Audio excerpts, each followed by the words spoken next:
Super മാരിയോയുടെ പുതിയ പടം super Mario Galaxy റിലീസായിട്ടുണ്ട്. ഞാൻ കാണാൻ വൈകിപ്പോയി, 2 ദിവസം ലേറ്റായി. വേറെ കുറച്ച് തിരക്കിലായിരുന്നു. പക്ഷേ സ്റ്റിൽ ഈ സാധനം നല്ല രസമുണ്ട്.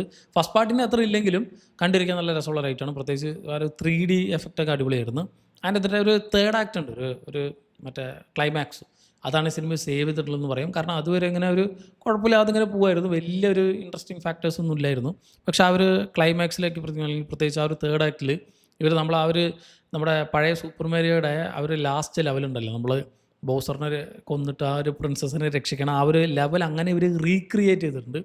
അത് അടിപൊളിയായിരുന്നു. അതിലെ സൗണ്ട് ഇഫക്ട്സും അതിൻ്റെ ആ ഒരു ടോട്ടൽ ആ ഒരു ക്രിയേറ്റീവായിട്ടുള്ള കുറേ സാധനങ്ങൾ, മറ്റേ ആ ഒരു തീ വരും, അതിൽ ആ ഒരു സൗണ്ട് ഉണ്ടല്ലോ, നമ്മൾ മൊത്തത്തിന് ആ ഒരു ടോൺ ഷിഫ്റ്റായിട്ട് നമ്മൾ ആ ഒരു ശരിക്കും നമ്മളെ ഗെയിം നമുക്ക് കണ്ണിൽ വരും. അത് അടിപൊളിയായിട്ട് ഇവർ ചെയ്തിട്ടുണ്ട്. സോ നൊസ്റ്റാൾജി എന്നുള്ള ഫാക്ടറാണ് ഇവർ പിടിച്ചിട്ടുള്ളത്. ഫസ്റ്റ് പാർട്ട് ഇതേ ഫാക്ടർ പിടിച്ച് ഇറക്കിയിട്ടുള്ള സാധനമായിരുന്നു. വൺ ഹിറ്റ് എന്ന് പറഞ്ഞാൽ ബില്യൺ കണക്കിനായിരുന്നു ആ ഒരു പടം കളക്ട് ചെയ്ത് 2023. അതേപോലെ തന്നെ ഈ സിനിമ കളക്ട് ചെയ്യുന്നുള്ളത് തീർച്ചയായിട്ടും ഞാൻ സത്യം പറഞ്ഞാൽ ഞാൻ ആ ഫസ്റ്റ് പാർട്ട് ഇറങ്ങിയ സമയത്ത് അത്രയും ആ പടം കളക്ട് ചെയ്യുമെന്ന് വിചാരിച്ചില്ല. കാരണം ഇത് ഈ ഇപ്പോഴത്തെ പിള്ളേർക്ക് എന്ത് മാരിയോ, അവർക്ക് ആ മാരിയോ ആരാന്ന് അറിയില്ല. ഏതോ പണ്ട് നമ്മൾ ആരൊക്കെ കളിച്ചിട്ടുണ്ടായിരുന്നു എന്തൊരു സാധനം. പ്രത്യേകിച്ച് ഇപ്പോൾ ഇപ്പോഴത്തെ ജനറേഷന് അറിയില്ല, അങ്ങനെ സാധനമില്ല. നമ്മൾ ചിപ്പ് വെച്ച് കാറ്ററച്ച് വെച്ച് കളിച്ച സാധനമാണ്. ഇപ്പോൾ എല്ലാവരും പബ്ജി ഫ്രീ ഫയർ ഒക്കെ കളിക്കുന്ന സമയത്ത് എന്ത് സൂപ്പർ മാരിയോ, നമുക്ക് അന്ന് വേറെ ലൈഫൊന്നുമില്ല, ആ ഒരു 3 ലൈഫും വെച്ച് ഈ ഒരേ ലെവൽ. അന്നത്തെ പഴയ സോൾസിലേക്ക് ഗെയിമായിരുന്നു. ഇപ്പോൾ കുറേ സോൾസിലേക്ക് സാധനമൊക്കെ ഇറങ്ങണ്ടല്ലോ. കാരണം ഇറ്റ്സ് പണിഷ്മെൻറ്റ്. നമ്മൾ നമ്മൾ ആദ്യം തൊട്ട് തുടങ്ങണം.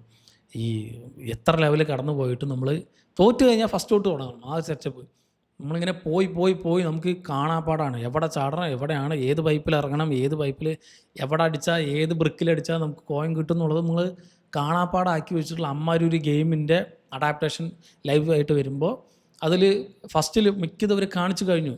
അവർ ഒട്ടുമിക്ക എല്ലാവർക്കും ഫിനിഷ്ഡായി. പക്ഷേ സെക്കൻഡിലേക്ക് വരുമ്പോൾ ഇവർ ആ ഒരു കഥയെ കുറച്ചും കൂടി എക്സ്റ്റെൻഡ് ചെയ്ത് പുതിയൊരു ത്രെട്ട് വെച്ച് സെയിം സാധനം ഒന്ന് റീവർക്ക് ചെയ്യുന്ന പോലെയാണ്. പക്ഷേ സ്റ്റിൽ അതേ ക്യാരക്ടേഴ്സിന് തന്നെയാണ് തിരിച്ചു കൊണ്ടുവരുന്നതും. സോ പുതിയതായിട്ട് ഇവർ കാണിക്കാൻ ഉദ്ദേശിച്ച സാധനങ്ങൾ കുറവാണെങ്കിലും സിനിമ ഭയങ്കര എൻഗേജിങ് ആണ് ത്രൂ ഔട്ട്. പക്ഷേ കമ്പാരിറ്റീവ്ലി കുറച്ച് വീക്കാണെന്ന് പറയും. ഫസ്റ്റ് പാർട്ടിൻ്റെ അത്രയും എൻഗേജിങ് ആയിട്ടുള്ള തോന്നില്ല. സ്റ്റിൽ ഫസ്റ്റ് പാർട്ട് തന്നെയാണ് ബെസ്റ്റ് നമുക്ക് തോന്നും. എങ്കിലും ഒരു വട്ടം ഒന്ന് തിയേറ്ററിൽ പോയി കാണാം. പ്രത്യേകിച്ച് ആ ഒരു നൊസ്റ്റാൾജി എന്നൊരു ഫാക്ടർ കൊണ്ട് തിയേറ്ററിൽ കാണാൻ പറ്റും. പ്രത്യേകിച്ച് സൗണ്ട് ഡിസൈനിലൊക്കെ നമ്മൾ ഈ മഷ്റൂം കഴിക്കുമ്പോൾ മറ്റേ ബിൽഡപ്പ് ആവുന്ന സൗണ്ടും മറ്റേ കോയിൻ അടിക്കുന്ന സൗണ്ടും ഈ ലെവലപ്പ് ആവുന്ന സൗണ്ടുകളും ദെൻ ഈ അങ്ങനത്തെ കുറേ ഈ ഗെയിം ഓവറിൻ്റെ സൗണ്ട് മാത്രം ഞാൻ എവിടെയും കേട്ടില്ല. ഈവൻ നമ്മൾ മറ്റേ കൊടിയിൽ കയറുമ്പോൾ ആ ഒരു ഫിനിഷ് ലൈനിലുള്ളൊരു സൗണ്ട് ഉണ്ടല്ലോ, അതൊക്കെ അടിപൊളിയായിരുന്നു. പക്ഷേ ഈ ഗെയിം ഓവറിൻ്റെ മറ്റേ അതൊരു ക്ലാസിക് സാധനമാണ്. ഞാൻ ഇടയ്ക്ക് നമ്മുടെ ഈ റോസ്റ്റ് വീഡിയോസിലൊക്കെ അത് യൂസ് ചെയ്യാറുണ്ട്. അത് അങ്ങനെ നൊസ്റ്റാൾജിയ, ഈ സൂപ്പർ മാരിയോ എന്നുള്ളത് നൊസ്റ്റാൾജിയ ആണെങ്കിൽ നിങ്ങൾ തീർച്ചയായിട്ടും തിയേറ്ററിൽ പോയി എക്സ്പീരിയൻസ് ചെയ്യുന്ന സാധനമാണ് Super Mario Galaxy. First part ഇഷ്ടമാണെങ്കിൽ തീർച്ചയായിട്ടും ഒരു വട്ടം കണ്ടിരിക്കാൻ പറ്റുന്ന റൈറ്റായിട്ട് തോന്നുന്നു. സോ സൂപ്പർ മാരിയോ ഗാലക്സി കണ്ടവരാണെങ്കിൽ സിനിമ പറ്റിയുള്ള നിങ്ങളുടെ അഭിപ്രായം എന്നുള്ളത് കമൻറ്റ് ചെയ്യാം. മറ്റൊരു വീഡിയോയിലൂടെ കാണാം. നന്ദി.